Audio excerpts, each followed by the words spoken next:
The night was quiet enough to hear her breathing change, the way it always did just before sleep took her under. Then she whispered a name that didn't belong to me, and the room seemed to tilt, as if the house itself had heard it too. I lay there staring at the ceiling, already knowing that whatever that name meant, it was buried somewhere we'd agreed never to look. I lived with her on a small, working farm at the edge of a town people passed through but never stayed in. Our days were simple: weather, chores, shared meals, long silences that felt earned rather than empty. We had a history that didn't ask questions anymore, or so I believed, until a single name spoken in sleep reopened something old, something written down long before I knew her. The house was dark, the kind of dark that feels settled, like it's already made up its mind to stay quiet. The clock by the bed glowed faintly, its numbers soft and blue, barely lighting the edge of the wall. Outside, the wind moved through the trees without urgency. Nothing felt wrong.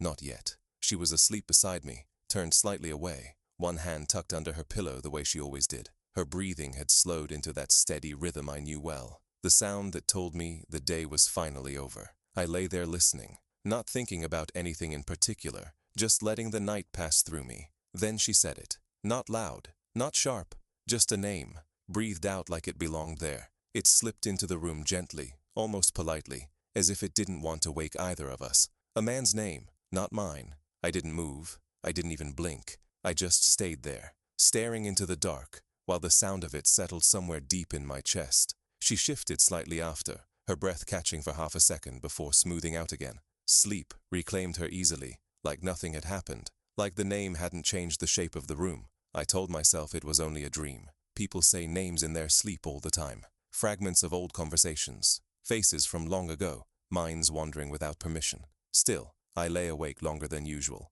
listening to the house. The walls creaked once, slow and familiar. The floor settled. Everything else stayed quiet. By morning, the light crept in thin and pale, slipping through the curtains and landing on the edge of the bed. She woke before me, as she often did, moving carefully so she wouldn't disturb my sleep. I kept my eyes closed, listening. She stretched, yawned softly. Her feet touched the floor. Nothing about her movements suggested she remembered anything unusual. No hesitation, no pause. In the kitchen, the kettle clicked on. Water ran in the sink. The ordinary sounds of a morning found their places, steady and dependable. When I finally joined her, she smiled the same way she always did. Small, familiar, unguarded. She asked if I'd slept well. I said yes. We ate in near silence, just the scrape of cutlery and the low hum of the refrigerator filling the space between us. Sunlight pooled on the table, catching dust in the air. She talked about the weather, about a fence post that needed fixing near the south field. Her voice was calm,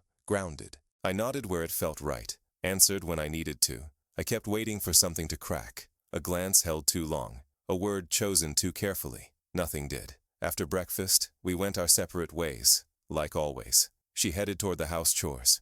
I pulled on my boots and walked out toward the barn. The air outside was cool, carrying the smell of damp earth and old wood. The barn doors groaned when I opened them, the sound echoing softly inside. It was a sound I'd heard 1,000 times, one that usually grounded me. That morning it didn't. Inside, the barn felt larger than usual. The quiet stretched. Sunlight cut through gaps in the boards, laying long stripes across the floor. I went about my work slowly, checking feed, straightening tools, moving without much thought. But the name followed me. It echoed in the hollow spaces between beams, between footsteps, between breaths. I tried to say it in my head, just to see how it felt. It didn't belong to the barn, didn't belong to the farm, yet it refused to leave. I told myself again that dreams don't mean much, that sleep rearranges things without asking permission, that memory is a loose thing, easily borrowed. But the way she'd said it, soft, certain, almost tender, that was what stayed with me. I leaned against a post, resting my forehead against the cool wood, closed my eyes. I thought about how long we'd lived here together, how the farm had become ours through repetition rather than ceremony, morning after morning, season after season. I realized then how little I knew about the parts of her life that came before me, not because she hid them, but because I'd never thought to ask. We had settled into something comfortable, something that didn't look backward. The barn floor creaked as I shifted my weight. It sounded old, patient. By midday the sun had climbed higher, warming the air inside. Sweat gathered at my temples. Still, the name stayed. I wondered who he was, what place he had occupied in her life, whether the sound of his name had ever echoed here too, years before I arrived. I didn't want to suspect her of anything. There was no evidence to hold, no accusation to form, just a feeling, quiet, persistent. By the time I walked back toward the house, the light had softened again, sliding toward afternoon. She was on the porch, folding laundry, humming something under her breath. The sound was almost the same pitch as the name had been. She looked up when she saw me, smiled. "Everything okay?" she asked. I nodded. "Yeah." The word felt thin in my mouth. That night, when we went to bed again, I lay still, listening to her breathing as it deepened, waiting. The house settled around us, familiar and calm. The darkness returned. She didn't say anything this time, just slept, but I didn't. I stared at the ceiling, listening to the quiet, understanding that something small had shifted. Not broken, just moved. A single word had found its way into the space between us, and it hadn't left. It waited. And I knew even then that it wouldn't stay a dream forever. The barn always smelled the same in the afternoon. Old wood, dry hay, a faint trace of oil and rust that never quite left. Sunlight came in thin lines through the slats, catching dust mid-air, turning it slow and visible. I liked afternoons there. They didn't ask questions. They just let you work. I stepped inside and pulled the door shut behind me. Not hard, just enough to hear the hinge complain. The sound echoed once, then settled. The barn felt still, like it was holding its breath. I went there that day to keep my hands busy. Nothing more than that, or so I told myself. The tools were where they always were, hooks evenly spaced, handles lined up straight, their shadows falling neatly against the wall. She liked things orderly, liked knowing where everything belonged. I ran my hand along the workbench, feeling the grain of the wood under my palm. It was rough in places, smooth in others, worn down by years of quiet use. My sleeve brushed against a beam, and dust clung to the fabric, pale and stubborn. I didn't wipe it away. I moved through my usual motions, checking the feed bins, counting sacks, making mental notes. Routine had a way of calming me, giving shape to thoughts that didn't want to stay still. Near the door, there was a small drawer built into the wall. That's where we kept the ledgers, receipts, tallies, the quiet proof that work had been done and accounted for. I pulled it open, the wood scraping softly as it slid out. The ledgers were stacked neatly, corners aligned, covers facing the same direction. Most of them were newer, their binding still stiff, pages crisp. I reached in to grab the top one. That's when I saw it, pushed farther back, almost hidden. It wasn't thicker than the others, but it looked heavier somehow. Its cover was darker, the edges rounded, worn smooth in a way that only comes from being handled often. Not just opened, touched. I paused, my hand hovering in the drawer. The dust hung there with me, suspended in the light. I told myself it was nothing, just an old book that hadn't been used in a while. Things get forgotten, that's how barns work. Still, I leaned closer. The cover had no label, no year, no name, just plain, faded material that had softened over time.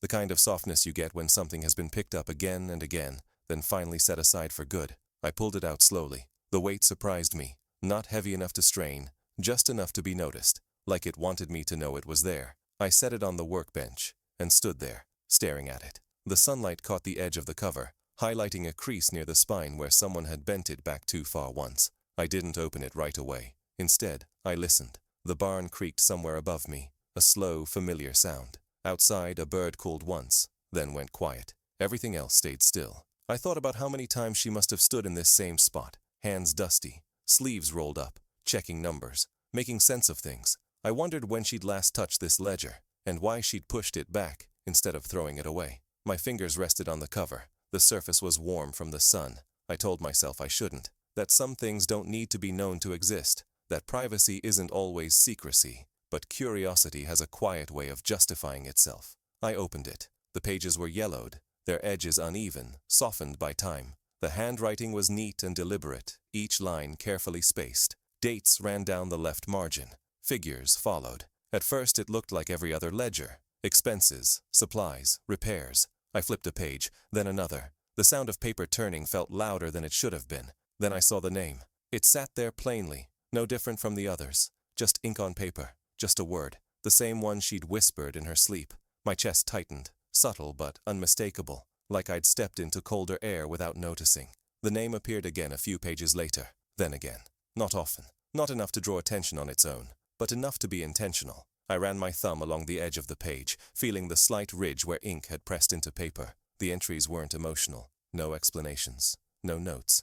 Just presence. I closed the ledger and rested my hands on the bench, leaning forward slightly. The wood pressed into my palms. I wasn't angry. That surprised me. What I felt was something closer to displacement. like I'd found a chair still warm from someone who'd left the room before I arrived. The barn seemed quieter now, as if it knew I'd crossed some line, even if I didn't know where it was. I thought about the way she'd spoken the name, soft, unafraid. I thought about how carefully she kept this place, how order had always felt important to her. Maybe the ledger wasn't hidden because it was dangerous. Maybe it was hidden because it hurt to decide what to do with it. I stood there longer than I meant to. The afternoon light shifted, the sun slipping lower, shadows stretching across the floor. Dust settled back onto the bench, onto my sleeves. I finally placed the ledger back in the drawer, not all the way in front, not all the way hidden, just where I'd found it. The drawer slid shut with a soft thud. I stayed there a moment more, listening to the barn breathe. The wood around me felt older now, heavier with memory. When I stepped back outside, the light felt brighter than before, the air warmer. I brushed the dust from my sleeves, though some of it stayed. It always does. That night, as the sun disappeared behind the fields, I realized the question wasn't what she was hiding from me. It was what she'd been trying to hide from herself. And I knew I wouldn't forget where that ledger was. The barn always smelled the same in the afternoon.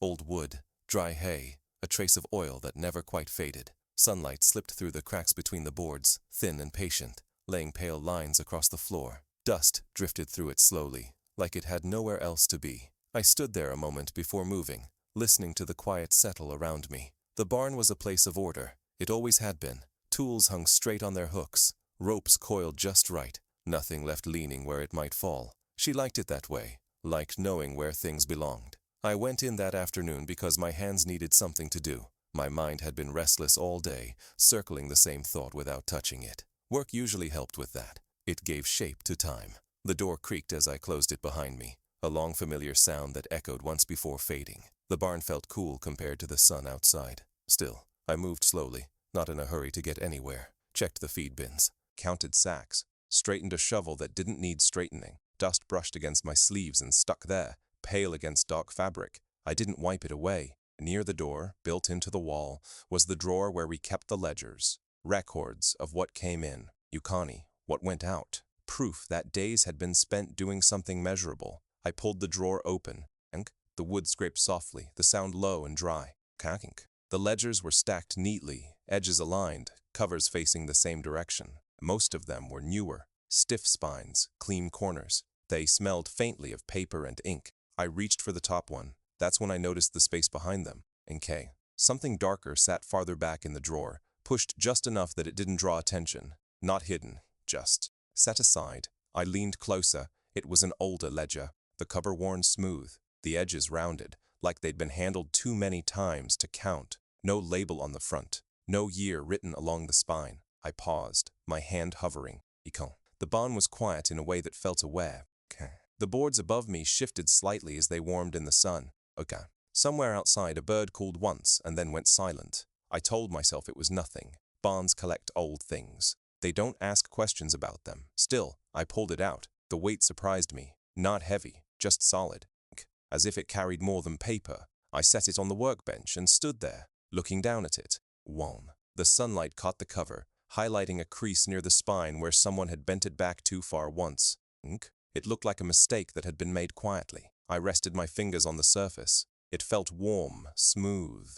I didn't open it right away. Instead, I listened to the barn breathe, the soft tick of cooling metal. The distant sound of wind moving through the fields. I thought about how many afternoons she'd spent in here. Sleeves rolled up, hair pulled back, making sense of things that needed counting. I wondered when she'd last touched this ledger, and why she'd chosen not to throw it away. Eventually, I opened it. The pages were yellowed, edges uneven. The paper gave a soft sound as it moved, like it didn't want to be rushed. Her handwriting filled the lines. Neat, careful, steady, dates, numbers, notes, written without flourish. At first, it looked ordinary. Just another record of work done and money spent. Nothing that asked to be remembered. I turned a page, then another. The sound felt loud in the quiet barn. That's when I saw the name. It sat there plainly among the figures. No emphasis, no explanation. The same name she'd whispered in her sleep. I felt it before I understood it. A small tightening in my chest, like the air had shifted without warning. I stared at the ink, half expecting it to change if I looked long enough. It didn't. Wako. The name appeared again a few pages later, and again after that. Not often, Not enough to feel like a confession, just enough to feel intentional. I traced the edge of the page with my thumb, feeling where the pen had pressed harder in places. The entries were practical, unemotional. Still, the presence of that name altered everything around it. K. I closed the ledger slowly and leaned forward, resting my weight on the workbench. The wood was cool beneath my palms. I wasn't angry. That surprised me. What I felt was quieter, a sense of arriving late to a story that hadn't quite ended. Like walking into a room where someone else had just stood, the air still holding their shape. The barn felt different now, heavier, as if the walls remembered something I'd just learned. I thought about her voice the night before, how gently she'd spoken that name, like it belonged somewhere safe. I thought about how carefully she kept this place, how order seemed to steady her. Maybe the ledger wasn't hidden because it was dangerous. Maybe it was hidden because it was unfinished. I stood there longer than I meant to. The afternoon light shifted, sliding lower, stretching shadows across the floor. Dust settled back onto the bench, onto my hands. When I finally put the ledger back, I didn't slide it all the way forward. I didn't push it deeper either. I returned it to the exact place I'd found it. The drawer closed with a soft final sound. I stepped outside into the sunlight, the warmth surprising after the cool of the barn. I brushed the dust from my sleeves, though some of it stayed. It always does. That evening, as the light faded and the farm settled into its quiet again, I realized the question wasn't what she was hiding from me. It was what she'd been trying not to look at herself. And now that I knew where it lived, I knew it wouldn't stay quiet for long. The ledger opened with a sound like a quiet apology. Paper shifting against paper, nothing sharp, nothing sudden. The barn was still, the kind of stillness that presses gently against your ears. Sunlight leaned in through the slats, softer than it had been earlier, dust drifting lazily in its path. I stood at the workbench with the book open in front of me, both hands resting on either side, as if it might move on its own. To Pelfrey's, the pages were old, not brittle, just tired. Ink bled faintly into the fibers, each line written with patience, with intention. This wasn't hurried work. Whoever wrote this had expected it to last. I flipped the first page slowly. Dates from years ago stared back at me, long before she and I shared a kitchen, a bed, a routine. Back when the farm must have sounded different. Back when the air held other voices. Names appeared alongside numbers, suppliers, neighbors, men who fixed fences or delivered feed. Everything ordinary, everything practical. At first it felt safe, familiar. I told myself I was just looking at records, that this was no different than any other afternoon, spent accounting for what had been used and what remained. The barn creaked once above me, a long beam shifting, settling. I turned another page, and then I saw it again. The name, it didn't announce itself. It sat there quietly, nestled between a delivery charge and a repair note, written the same way as the others, same careful strokes, same measured spacing. But my body recognized it before my mind did. My breath caught just slightly, not enough to hear, and enough to feel. I stared at the ink. It was lighter than the rest, not gone, just faded in places, as if time had pressed harder on those letters than the others. Some lines thinner, some nearly broken. I traced the shape of the name with my eyes, following each curve as if it might lead somewhere else. I flipped the page. There it was again. Further along, another date, another reason, written plainly beside it. And the repetition felt deliberate, not constant, but intentional. I sat down on the old stool by the bench, the wood groaning softly under my weight. The sound echoed low and familiar, like the barn remembered me. I turned page after page. The name appeared, disappeared, then returned, never highlighted, never explained, just present. I wondered how many times she'd written it.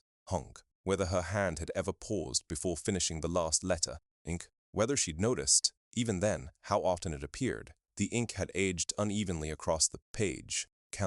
Some entries remained dark and sharp. Others looked tired, worn thin by years of light and air. But his name endured. I thought about the night before, the way she'd spoken it in her sleep. Soft, unaware, the way some things don't fade, no matter how much time you give them. I felt like I was reading something unfinished, not abandoned, just paused. The ledger wasn't a confession. It didn't explain itself. That was what made it heavy. I closed the book halfway and rested my elbow on the bench, rubbing my temple with my thumb. The wood was cool steady. I told myself I shouldn't be here, that this wasn't meant for me. Okay. But the truth was, once something is written down, it doesn't belong to one person anymore. It waits. Okay. The barn felt closer now, as if the walls had leaned in. King. I remembered how she spoke about the farm sometimes, not sentimentally, not lovingly, just aware. Nika. Like it had a memory separate from ours. I wondered if this ledger was part of that memory. Okay. I turned back to the first page where the name appeared. The date caught my eye, years before me, before my boots sat by the door, before my jacket hung on the back of the chair. And Cam, before my voice filled the mornings, I imagined her younger then, different, maybe, or maybe exactly the same. I imagined someone else standing where I was now, hands dusty, reading these same pages, when they were still new. The thought settled into me quietly. This wasn't about betrayal. It wasn't about secrets being kept. It was about continuity, about the way lives overlap, whether we see them or not. I realized then that his name wasn't here by accident. It hadn't survived because she forgot to erase it, and it was still here because it had been part of the work, part of the days that built this place. I closed the ledger fully and pressed my palm against the cover. The warmth from earlier had faded. It felt neutral now, patient. I sat there for a long time without moving. The barn shifted around me. A bird landed somewhere above, then took off again. Dust settled back into corners. I thought about asking her, not accusing, not demanding, just asking. The idea didn't scare me. That surprised me. What scared me was how easily this place had held a life I'd never known. Quunk. How quietly it had made room for me, without clearing all the traces of what came before. I slid the ledger back into the drawer. My movements slow, careful. I aligned it with the others, then hesitated. Instead of placing it in front, I left it where it had been, far enough back to be overlooked. Close enough to be found. The drawer closed with a soft sound that felt final, even if it wasn't. When I stood up, the stool scraped lightly against the floor. The sound lingered. I stepped outside as the afternoon tipped toward evening. The light had softened, the air cooling just enough to be noticed. From the barn door, I looked back once. Nothing looked different. Everything was exactly where it had always been. But I knew now that the farm kept more than tools and feed. It kept names, kept time, and some ink, no matter how slowly it fades, refuses to disappear completely. That night, as the sky darkened and the house lights came on one by one, I understood something I hadn't before. The past doesn't always knock. Sometimes it waits quietly in drawers. Until someone finally opens the book. Enko. The clouds arrived before the evening, did low and heavy. Wigong. The kind that pressed down on the land instead of passing through it. I stood at the edge of the yard and watched them gather, their undersides darkening by the minute. The horizon disappeared slowly, like it was being erased on purpose. Even the birds seemed quieter, perched, and waiting. By the time I went inside, the light had changed, not gone, just thinned. The house smelled like supper, warm, familiar. Something simmered softly on the stove, its sound steady and patient. She moved between counter and sink with practiced ease, sleeves rolled, hair loose at her neck. I sat at the table and rested my hands flat against the wood. It was cool, grounding.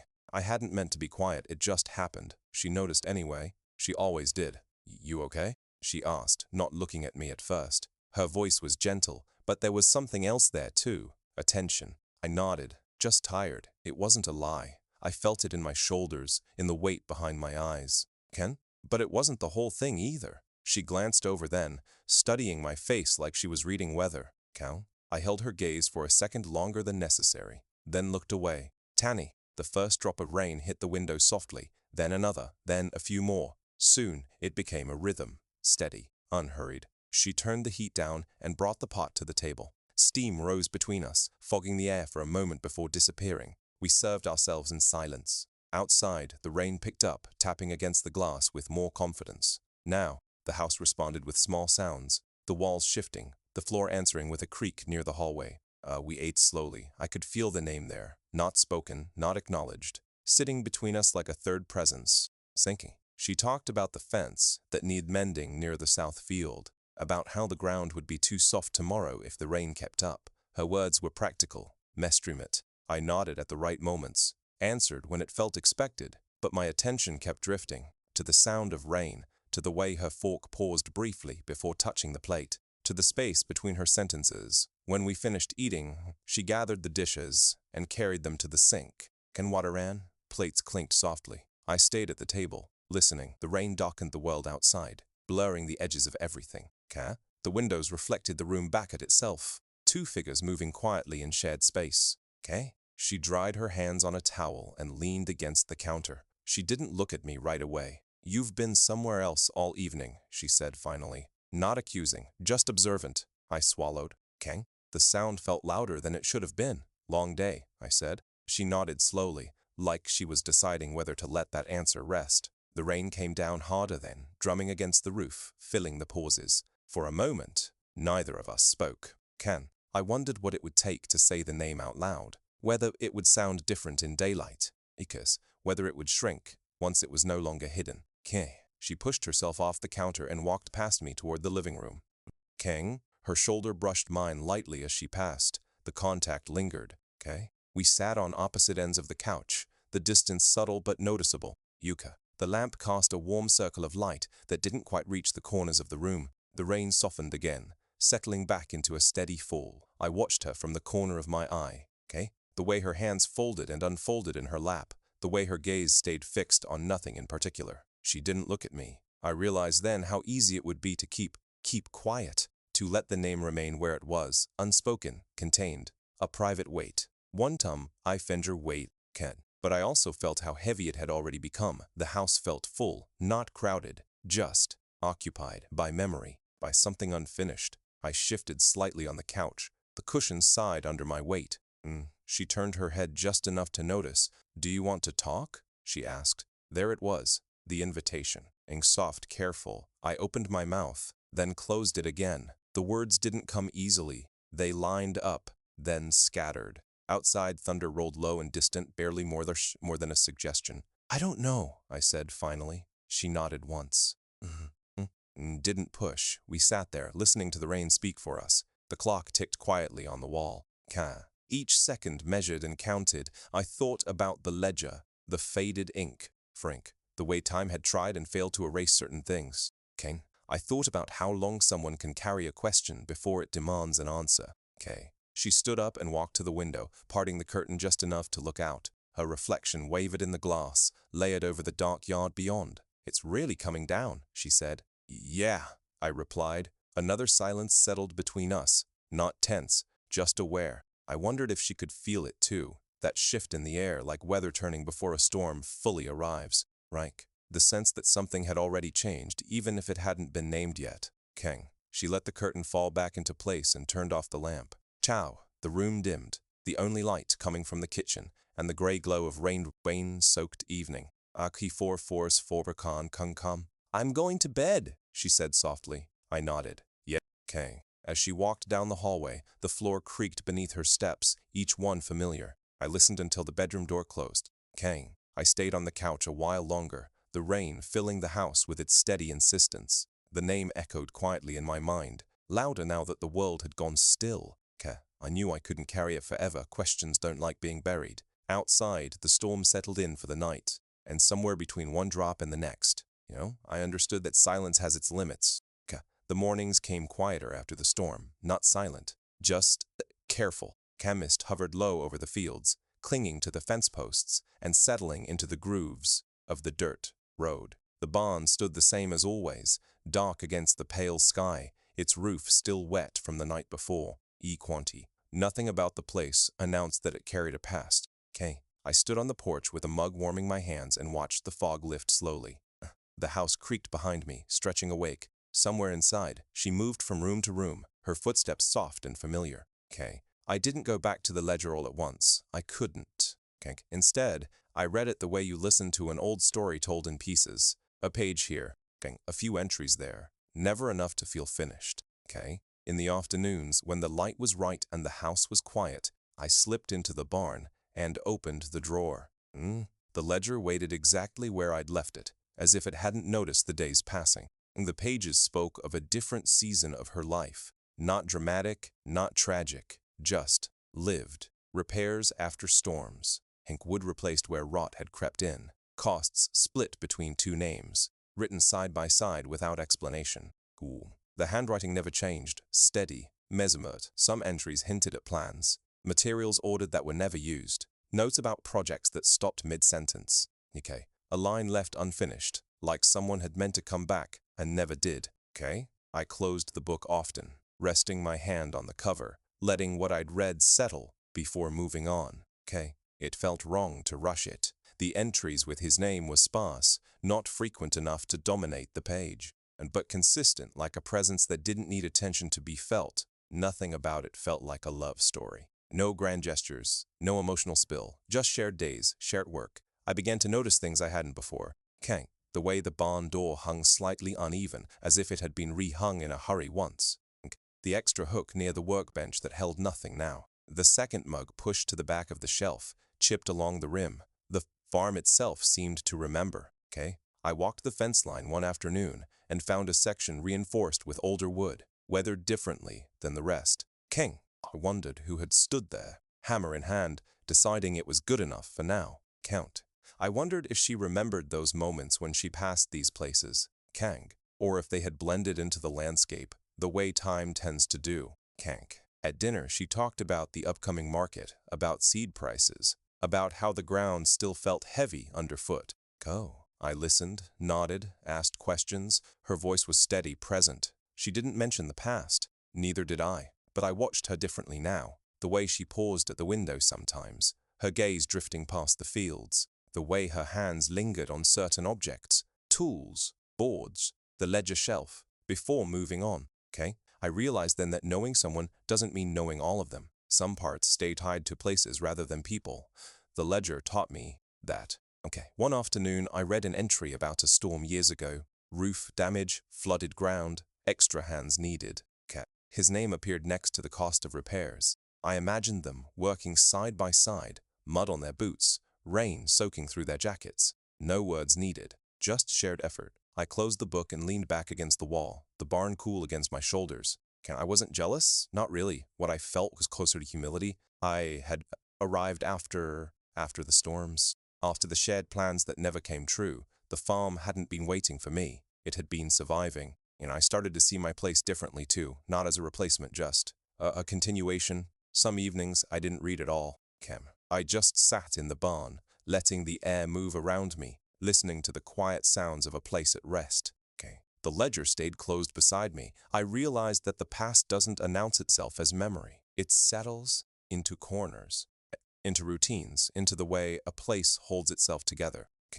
One night, as we washed dishes side by side, our elbows brushing occasionally, she said, "The barn roof held up better than I expected." Just that, I nodded. It usually does. She didn't look at me. Neither did I. But I wondered if she was thinking about the last time it hadn't. The ledger never answered everything. It wasn't meant to. It simply proved that life had existed before I stepped into it. That work had been shared. That time had passed with someone else's weight pressing into the same flaws. I began to understand that the farm wasn't haunted. It was inhabited by memory, by effort, by names written down and never erased. When I finally reached the last page, I didn't feel relief, just quiet. The final entries tapered off. No explanation.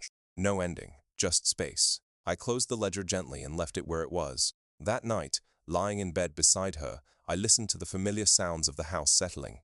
The wind moved through the trees. The walls answered softly. I thought about how places remember us long after we stop speaking their names, how they hold on to footsteps, handprints, unfinished plans. And I wondered, not for the first time, what happens when a place keeps someone alive? And asks the rest of us to learn how to live with that.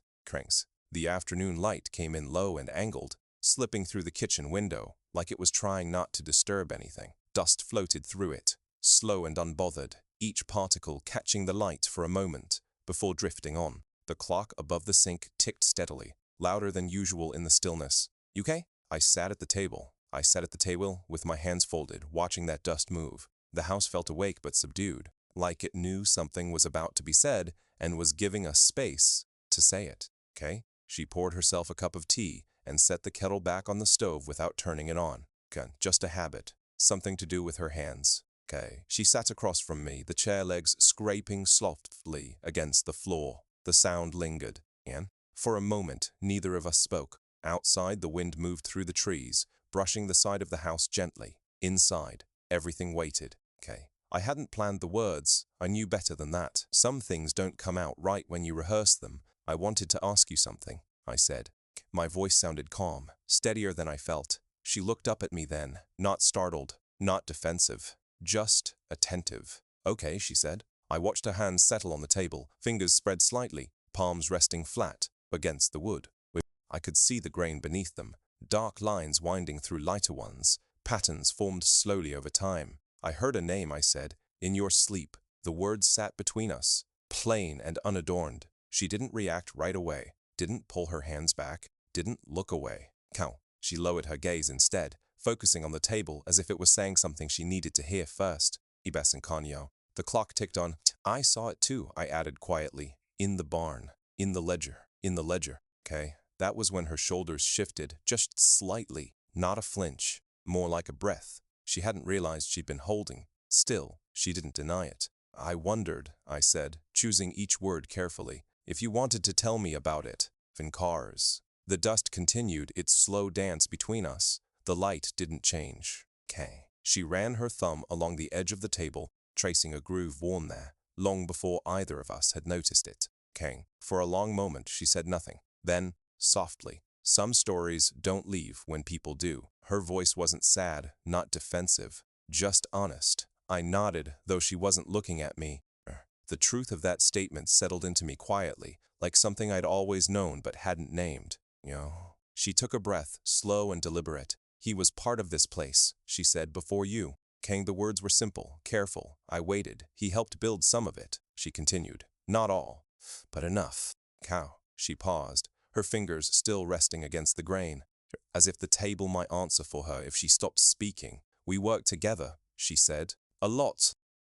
I pictured the ledger again, the neat handwriting, the way his name appeared and disappeared without ceremony. I didn't mean for you to find that book, she said. I know, I replied. That was true too. She finally looked up at me then. Her eyes were steady, but there was something unguarded there, something tired. I didn't keep it because I wanted to remember him, she said. I kept it because it felt wrong to erase him. I felt that land somewhere deep in my chest. The house creaked softly, like it was adjusting its weight. Cow. She leaned back in her chair slightly, still facing me, still open. It wasn't dramatic, she said. What we had. Her mouth curved briefly, not quite a smile. It was work and time, and knowing how someone takes their coffee. I didn't interrupt. First I ended. And when it ended, she went on. It didn't end cleanly, it just stopped. Kel? She gestured vaguely, as if trying to describe fog lifting without ever fully clearing. Kent. I thought if I kept moving forward, it would all stay behind me. Kang, her gaze drifted toward the window, toward the light. But places remember, she said, even when people try not to. King. I looked around the kitchen, at the worn corners of the counters, at the faint mark on the wall where something had once hung. I wasn't angry, I said quietly. When I found it, she turned back to me, surprised I was trying to understand, I added. She nodded, slowly. I didn't tell you, she said, because I didn't know how to make it sound finished. The word hung there, and finish. I realized then that I hadn't come to accuse her of anything. I'd come to find out where I stood in our story that hadn't ended neatly. Are you? I asked. And finished with it? She didn't answer right away. Instead, she placed her hand flat against the table again, right over the darkest line in the wood grain. I don't miss him, she said, but I don't pretend he wasn't real either. Her honesty was quiet, unembellished. I didn't want the past to feel like a lie, she added. I took that in. Let it settle. Kang. The air between us felt different now, not lighter, just clearer. I needed to know, I said. That's all. She studied my face, searching for something. And now? She asked. I looked down at my hands, at the faint traces of dirt that never quite washed away anymore. I'm still listening, I said. She let out a breath she'd been holding, not relief, something closer to acceptance. The clock ticked on. Outside, a car passed on the road, distant and brief. She reached for her teacup, lifted it, then set it back down without drinking. There's more, she said, not as a warning, just a fact. I met her eyes, I know, I said. We sat there a while longer, the afternoon light shifting slowly across the table, dust still floating, patient as ever. Rekained. Nothing had been resolved. Nothing had been undone. But something had opened. Shri. And as the light crept farther along the wall, I realized the question wasn't whether I was ready to hear the rest. It was whether I was ready to let the past sit at the table with us. Quiet acknowledged, cult and no longer hidden. The ledger lay between us on the table, closed, not hidden, not opened either. The late afternoon light reached it first, sliding across the worn cover, catching on the softened edges. Ikikaren stilis. It looked smaller there than it had in the barn. Less like a record, more like a memory that had followed us inside. Neither of us touched it at first. Crow? The house was quiet in that held-breath way it sometimes gets, when even the walls seem careful. Outside, the wind moved through the trees without urgency. Somewhere down the road, a truck passed and faded away. King. She sat across from me, hands folded loosely in front of her. Hack. Her eyes rested on the ledger, but not directly. Hanks. As if looking straight at it might ask something of her. She wasn't ready to give yet. He wasn't just someone who worked here, she said finally. Her voice was calm. Mesritud. He was a partner. In the beginning, I nodded once. Not because I understood everything, just because I was listening. Can we build things together? She continued. Not just structures. Systems. Routines. She reached out then, resting her fingertips lightly on the cover of the ledger. Didn't open it. Just acknowledged it. That book, she said, was how we kept track of what belonged to both of us. I thought of the careful handwriting, the consistency, the way two names had appeared side by side without explanation. It wasn't romantic, she added. Not defensive, just precise. It was practical. We needed to know where we stood. The room seemed to lean in. When things were good, she said, the ledger didn't matter much. It was just there. Her fingers traced the edge of the cover absent-mindedly. And when they weren't, she went on. It mattered more than it should have. She paused. He left, she said simply. No drama, no details offered yet. The clock ticked, once, twice. He didn't take everything with him, she said. Just enough. I watched her face as she spoke. Not for guilt, not for regret, for truth. When it was over, she continued. I told myself that throwing the ledger away would make it final. Her mouth pressed into a thin line, but it felt like lying. I felt something settle then. Not pain, understanding. So you kept it, I said quietly. She nodded. At first, I told myself it was just for reference, she said. Old numbers, old work. She let out a small breath that might have been a laugh, if it had more air in it, Count. But really, she said, it was because I didn't know where else to put it. The words stayed with me. Not where else to put it. The house creaked softly, like it was adjusting its weight around us. The farm didn't reset when he left, she said. It just adapted. I pictured the reinforced fence post, the uneven barn door, the extra hook on the wall. Some things stayed the same, she continued. Others shifted. She looked up at me then. I thought time would smooth it all out, she said. That the past would settle. The past would settle. Grow quiet. Her eyes searched my face briefly, then returned to the ledger. But sometimes, she added, quiet isn't the same as gone. I swallowed. The ledger suddenly felt heavier, even untouched. I thought about the way his name appeared in the book. Not loud, not demanding, just present.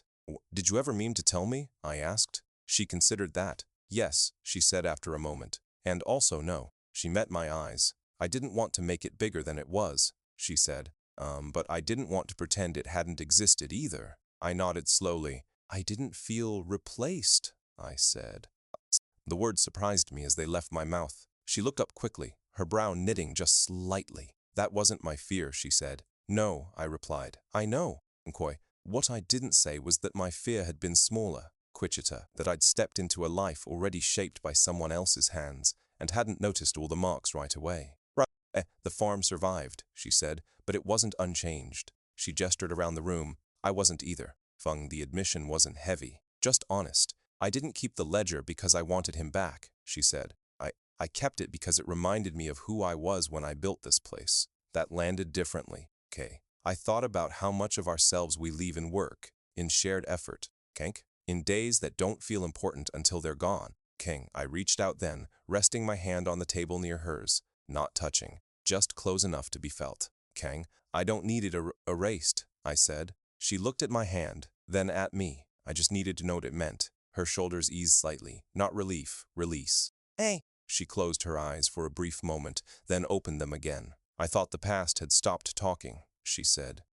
But I think it was just waiting for someone to listen. Gout sighed. The light shifted, the sun dropping lower, casting longer shadows across the floor. The ledger stayed closed between us. It didn't need to be opened again. Not right then, okay? I don't want it to live in the dark, she said quietly. Not anymore. I nodded. Neither do I. We sat there as the afternoon gave way to evening, the house filling with softer light, familiar sounds returning, a bird settling somewhere near the eaves, kite, the hum of the refrigerator kicking on. Nothing had been resolved completely. Nothing ever is. But something had been named, and as the shadows lengthened, I realized the past hadn't stopped speaking at all. It had just been waiting for the right moment to be heard. And for us to decide what to do once it was. The night didn't fall all at once. It eased in slowly, the way it always did out here. First the sky dimmed at the edges, then the colors drained from the fields, leaving everything softened, unfinished. The porch light stayed off. I didn't need it. I stepped outside and let the door close behind me without a sound. The house settled, wood adjusting to cooler air like it knew I'd be gone a while. Crickets had already started up, their rhythm uneven but steady. Somewhere deeper in the trees, something moved and then went still again. No, kinda. The air smelled damp and clean, carrying the day away inch by inch. I walked without a plan. Just followed the familiar paths my feet already knew. The gravel shifted under my boots, each step small and deliberate. Fence posts passed by in the dark, pale shapes against darker ground. I reached out once, resting my hand on the top rail, feeling the roughness beneath my palm. It felt worn, used. The farm changed at night, not in shape, but in voice. During the day, everything asked something of you. Work, attention, decisions. At night, it only remembered. I walked past the barn, its outline heavy against the sky. The door was closed, but I could almost hear it breathing, wood expanding, metal cooling, old nails holding fast. I thought about the ledger sitting inside, and about the way it had followed us into the house, then found its way back again. It wasn't a betrayal. I knew that now. It was proof of time spent, of hands working together, of days that mattered once, even if they didn't anymore. I walked farther out toward the backfield, where the ground dipped slightly and the grass grew thicker. Insects hummed low, constant like the land talking to itself. I stopped there and looked up. The stars were faint at first, then clearer as my eyes adjusted. Not bright, just present. I thought about what it meant to arrive after someone else. To step into a life already shaped by choices you didn't make, marks you didn't leave. I'd always believed love meant beginning something new, clean, unmarked, But standing there, surrounded by things that had endured longer than any feeling, I understood how simple that idea had been. Love doesn't erase what came before. It doesn't bulldoze memory and start over. It learns to live beside it. The realization didn't hurt. Not exactly. It felt heavier than that.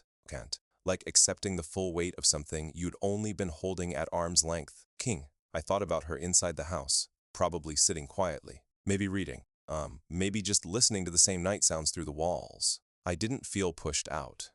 I felt invited to decide. I walked along the fence line, counting posts without meaning to, some newer than others. Some reinforced where storms had tested them. I wondered how many times he'd walked this same ground.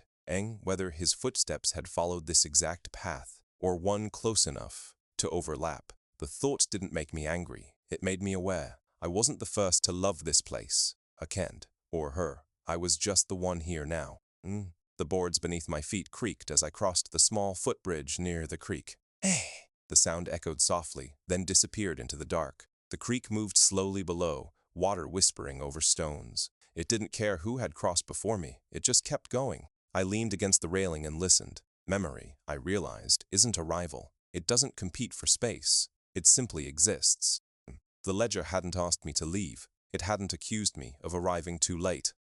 It had only asked whether I could stand in a life that carried more than just me. I closed my eyes and let the night sounds fill the quiet places inside my chest. The hum of insects, the distant call of something unseen, the faint creak of the barn answering the temperature. This place had survived storms and departures, changes it hadn't chosen, and it was still here. So was she. Rekka. I pushed off the railing and turned back toward the house. The windows glowed softly. Now, warm against the dark, light spilling just enough to guide me home. With each step, the question stayed with me, not sharp, not demanding. Could I accept a life that included echoes? Not ghosts, not unfinished longing, just echoes. Footsteps that had faded but never vanished. Names written down and kept. Cainurc. Work done together that still held the beams upright. I reached the porch and paused, one hand resting on the doorframe. The wood felt solid, familiar. I understood then that staying wasn't passive. It wasn't default.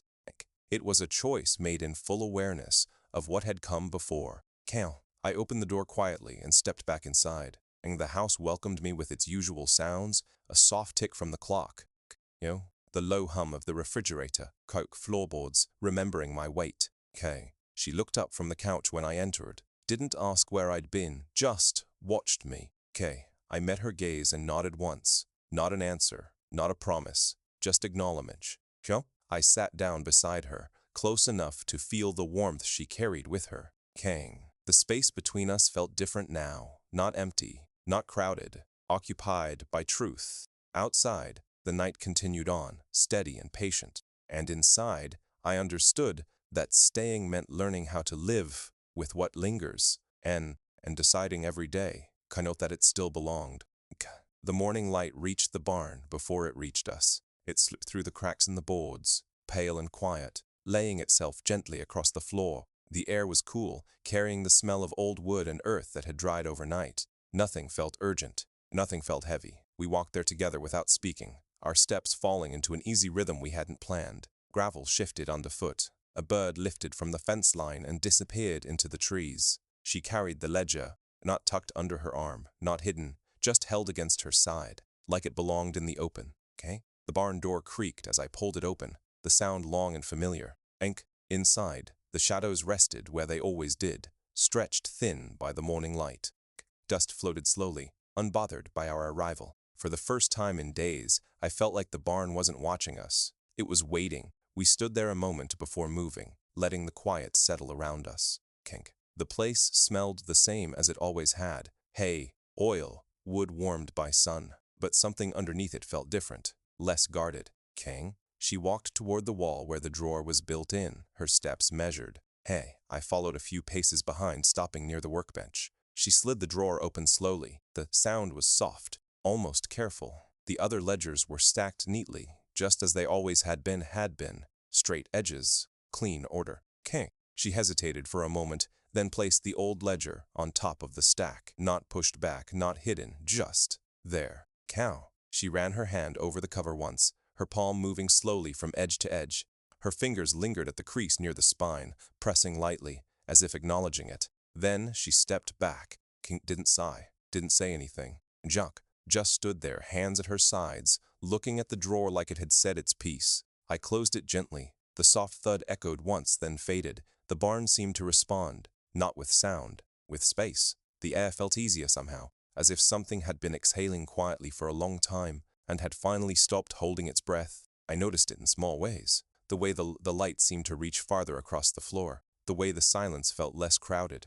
She turned and looked around, taking in the walls, the beams, the hooks that held tools in familiar places. "It looks the same," she said softly. "It does," I replied. But we both knew that wasn't the whole truth.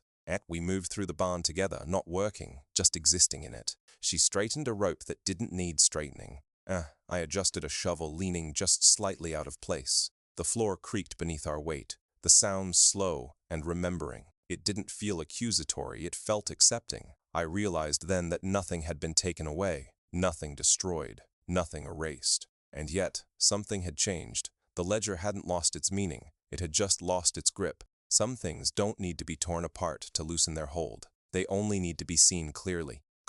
She stopped near the center of the barn and rested her hand against one of the main support beams. The wood was scarred there, marked by years of use. "He stood here once," she said. "Not wistful, just factual." I nodded. "And now you do," she added. Her voice carried no comparison, no weighing, just observation. The thought didn't sting, it settled. I stood beside her, close enough that our shoulders almost touched. The barn held us both without favor. I felt something shift inside me. Not relief exactly, but release. Like I'd been bracing without realizing it. We weren't competing with the past. We weren't trying to outrun it, but we were letting it exist where it belonged, in context, in proportion. Outside, the wind moved through the fields, brushing against the barn walls gently.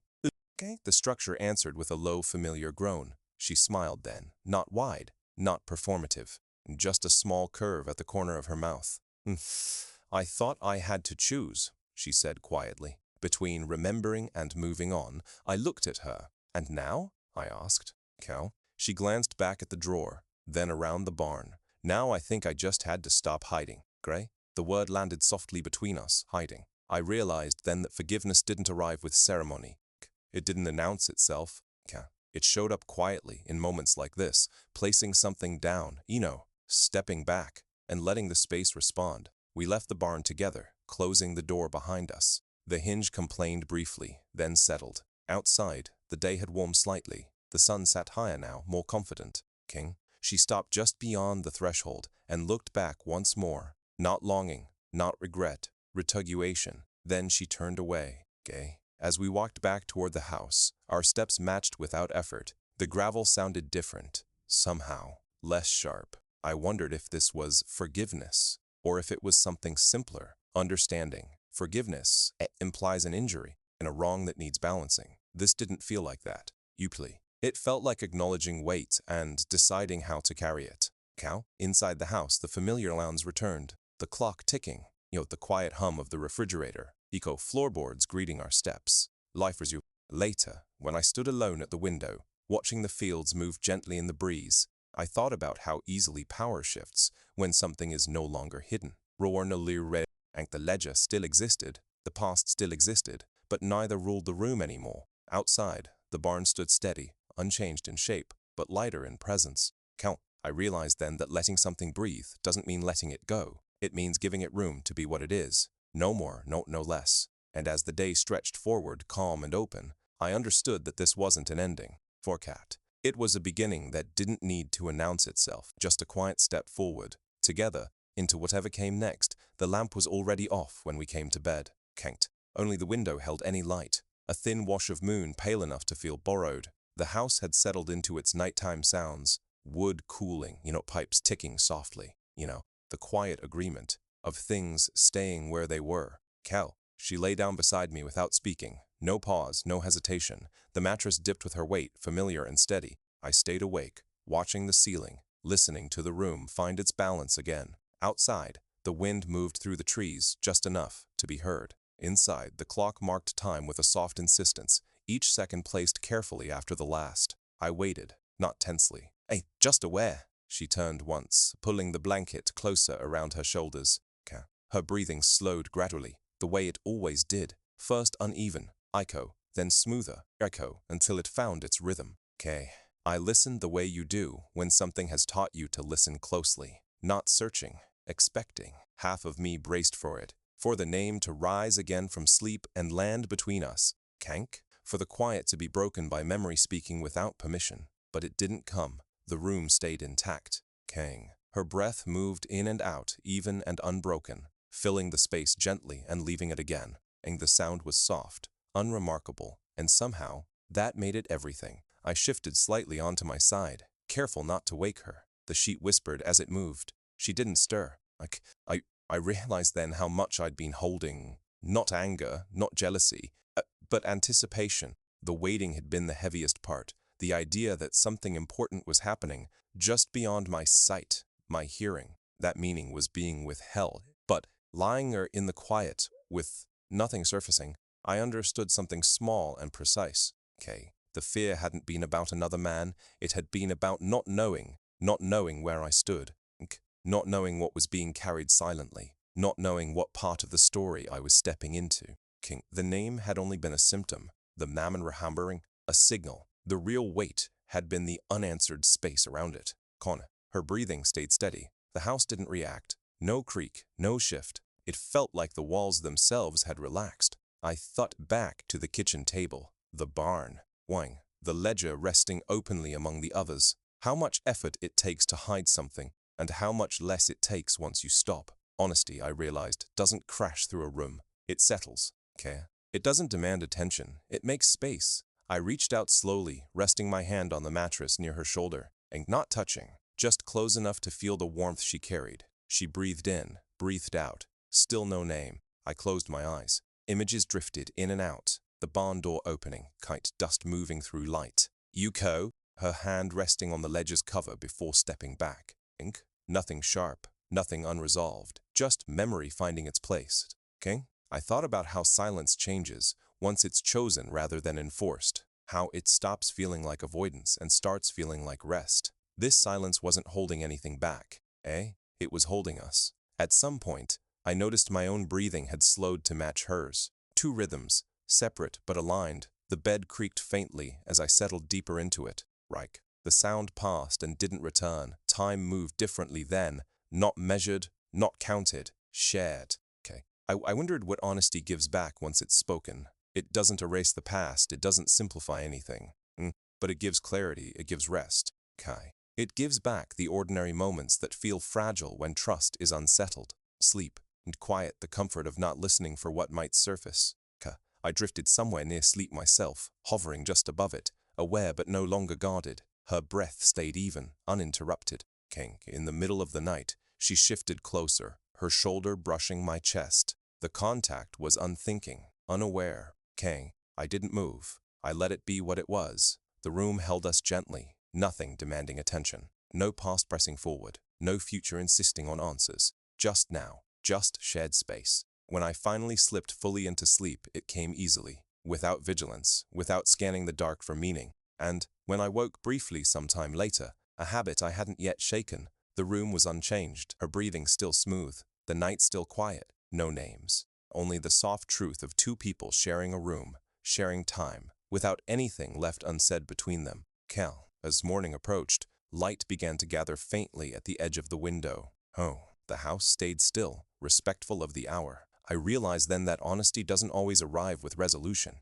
Sometimes it simply removes the need to listen for what isn't there. And in that absence, that calm, unbroken quiet, I found something I hadn't known I'd been missing. Rest. Not just of the body, but of the mind. The kind that comes when nothing is waiting to be uncovered. The kind that lets you sleep, without names. The mornings returned the way they always had. Soft light at the edges of the curtains, the kettle warming before it spoke, the house waking in pieces. Nothing announced that anything had changed. The ledger stayed in the barn. The farm stayed where it was, weathered, steady, holding its shape against time. King. I stood at the sink one morning, watching steam rise from my mug, and realized how ordinary everything felt again. Not numb, not fragile, just lived in. Outside, she moved through the yard, boots scuffing the dirt, stopping once to adjust a fence latch that had always needed adjusting.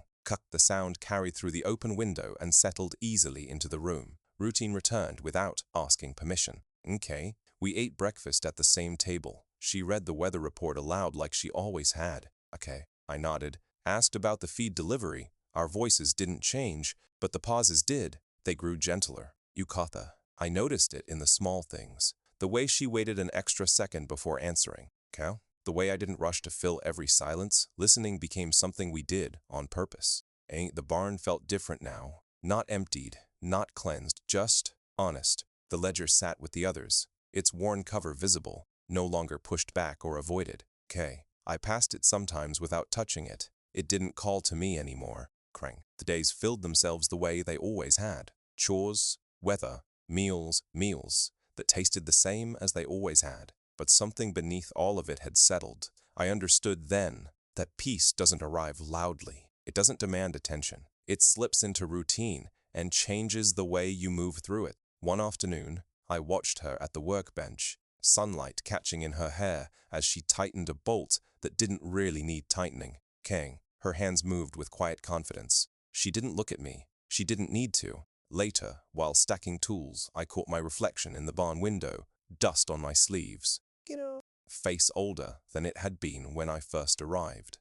I didn't feel replaced. I didn't feel like an intruder. I felt present. The past hadn't left. It hadn't been erased or rewritten. It had simply found its place. We spoke more carefully now, not cautiously, intentionally. When she mentioned something from before my time, she didn't hesitate. And when she didn't, I didn't imagine words hiding behind the silence. The whispers were gone. I realized that secrets don't always dissolve when they're exposed. Sometimes they dissolve when they're acknowledged and left where they belong, in daylight, in context. Cal. One evening, as we walked back from the barn, she reached for my hand without looking. The gesture was small, unannounced. I held it. The farm stretched out around us, fields rolling into shadow as the sun dipped low. The same land, the same sky, but the air felt clearer. Later that night, lying in bed, I listened again. Not for names, not for meaning, just to the sound of another person breathing nearby. Nothing surfaced, nothing needed to. I thought about the ledger then, okay, about how ink fades unevenly, how some lines resist time more than others. What remains written isn't always what matters most. Sometimes it's what no longer needs to be written at all. The farm creaked softly as night settled in. The walls remembered the weight of years without asking anything in return. I understood then that understanding isn't always about uncovering the truth. Sometimes it's about choosing what to live with once you do. We had chosen, not loudly, not ceremonially, just daily, morning after morning, task after task. The ledger stayed in the barn. The past stayed acknowledged. The present stayed ours. And in the quiet between one breath and the next, I realized something simple and steady. Kano, nothing had been taken from us. What remained written was no longer a question. It was part of the structure, like beams hidden behind walls. Kite holding everything upright without being seen. And as the house slept and the farm held its ground beneath the stars, I knew we would too.